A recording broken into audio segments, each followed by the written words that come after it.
قرآن اور مسلمان، تحریر ابو یحییٰ۔ قرآن مجید کے مطابق رمضان وہ مہینہ ہے جس میں قرآن کریم نازل کیا گیا جو انسانوں کے لیے ہدایت ہے۔ قرآن مجید کی ہدایت کے ان گنت پہلو ہیں۔ اس کا ایک پہلو وہ ہے جو اس کی حسن ترتیب سے ہمارے سامنے آتا ہے۔ قرآن مجید کے متعلق ہمیں معلوم ہے کہ یہ جس ترتیب کے ساتھ نازل ہوا ہے اس سے ایک مختلف ترتیب کے ساتھ ہمارے پاس موجود ہے۔ یہ ترتیب توفیقی ترتیب کہلاتی ہے۔ اس ترتیب کے متعلق ایک رائے یہ ہے کہ یہ بڑی صورتوں سے بتدریج چھوٹی صورتوں کی طرف قائم کردہ ترتیب ہے، لیکن یہ بات درست نہیں ہے۔ اس مشاہدے کی تردید قرآن مجید کی پہلی سورت سورہ فاتحہ کر دیتی ہے، جو ایک انتہائی چھوٹی سورت ہے۔ بڑی صورتیں اس کے بعد آتی ہیں۔ ان بڑی صورتوں میں سے بھی بقرہ 276 آیات، آل عمران 200 آیات، النساء 176 آیات اور مائدہ 120 آیات میں آیات تدریجاً کم ہوتی ہیں، مگر اگلی 4 صورتوں یعنی انعام 165 آیات، اعراف 206 آیات، انفال 75 آیات اور توبہ 129 آیات میں ایسی کوئی ترتیب نہیں پائی جاتی۔ ہمارے نزدیک اس ترتیب میں جو چیز ملحوظ رکھی گئی ہے وہ یہ ہے کہ قرآن مجید نازل تو مشرکین کے درمیان ہوا تھا، مگر تا قیامت اسے مومنین کے درمیان رہنا تھا، ایسے لوگوں کے درمیان جو اسلام کے دعوے دار اور ایمان کے مدعی ہوں گے، مگر ان میں وہ ساری کمزوریاں، برائیاں اور عیب در آئیں گے جو سابقہ امتوں میں موجود ہوئے تھے۔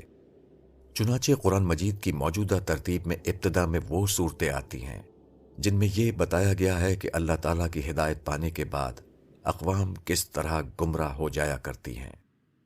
ان صورتوں میں یہ بتایا گیا ہے کہ اللہ تعالیٰ کے نزدیک فکر و عمل اور فلسفہ و شریعت کی سطح پر کیا چیز ہدایت ہے، وہ کیا رویہ ہے جو اللہ تعالیٰ کو مطلوب ہے، اور وہ کیا طریقہ ہے جو اللہ تعالیٰ کو ناپسند ہے۔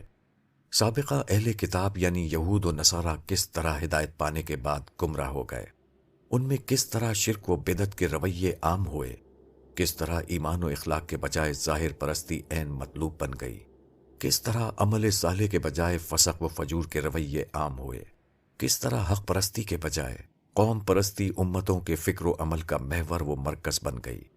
پھر ان صورتوں میں یہ بتایا گیا ہے کہ کس طرح منافقت کا روگ ایمانی وجود میں کینسر کی طرح سرایت کر جاتا ہے، کس طرح لوگ خود کو اصلاح کرنے والا سمجھتے ہیں حالانکہ وہ سب سے بڑے فسادی بن جاتے ہیں، کس طرح منافقت معاشروں میں عام ہو جاتی ہے، کس طرح اقوام اللہ تعالیٰ کی نعمت اور انعام پانے کے بعد گمراہی کا رویہ اختیار کرتی ہیں، کس طرح اسلاف کے نام پر قوموں میں غلط روی عام ہو جاتی ہے۔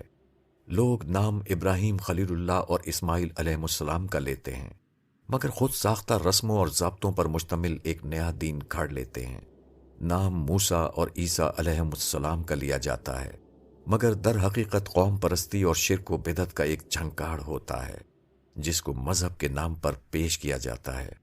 اس طرح قرآن مجید کی یہ ابتدائی صورتیں مسلمانوں کو یہ بتانے کے لیے ابتدا میں رکھی گئی ہیں کہ انہیں سابقہ امتوں کے طرز عمل سے بچنا ہوگا۔ وہ اگر نہیں بچیں گے تو ان کا انجام بھی ویسا ہی ہوگا جیسا انجام ان صورتوں میں پچھلی امتوں کے حوالے سے بیان ہوا ہے۔ وہ بظاہر اپنے آپ کو عین حق سمجھیں گے، مگر خدا کے نزدیک وہ مغضوب اور گمراہ ہوں گے۔ وہ خود کو جنت کا حقدار سمجھیں گے، مگر رب کے نزدیک ان کا اصل ٹھکانہ جہنم ہوگا۔ وہ خود کو خیر الامم کہیں گے، مگر پروردگار ان پر ذلت، مسکنت اور رسوائی تھوپ دے گا۔ یہ اللہ تعالیٰ کا ضابطہ ہے کہ وہ افراد کا معاملہ قیامت پر اٹھا رکھتا ہے، لیکن اقوام و ملل کو ان کے اعمال کے مطابق اسی دنیا میں بدلہ دیتا ہے۔ یہی وہ بات ہے جو قرآن مجید کی ابتدائی صورتوں کا بنیادی سبق ہے، جو ہر اس مسلمان کو سیکھنا چاہیے جو سوچ سمجھ کر قرآن مجید کو رمضان میں پڑھنے کی سعادت حاصل کرتا ہے۔